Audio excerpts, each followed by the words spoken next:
అందరికీ నమస్కారం. ఇంట్లో నిత్యం పూజ చేస్తున్నారా? అయితే ఇలా చేయండి, లక్ష్మీదేవి కటాక్షం లభిస్తుంది 100%.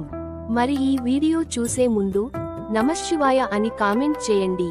ప్రతిరోజు ఇంట్లో పూజ చేయడానికి ఒక చిన్న ఆలయాన్ని ఏర్పాటు చేసుకుంటారు. దానినే దేవుడి మందిరం అని పిలుస్తుంటారు. ఇంట్లో ఈశాన్య మూలన దీన్ని నిర్మించి దేవతలందరినీ ప్రతిష్ఠిస్తారు. అయితే వాస్తుశాస్త్రంలో కొన్ని విషయాలకు ప్రత్యేక ప్రాధాన్యత ఇవ్వబడింది. ఇంట్లో ఏర్పరచుకున్న దేవాలయం సరైన దిశలో ఉండాలి.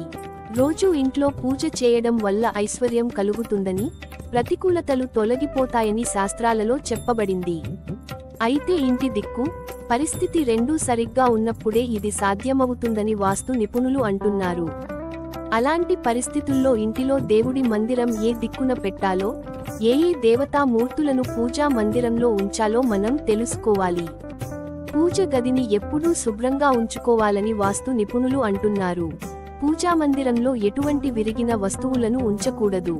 పూజగదిలో ఉదయం, సాయంత్రం తప్పనిసరిగా దీపం వెలిగించాలి. ముఖ్యంగా సాయంత్రం పూట దీపం వెలిగించడం విశేషం.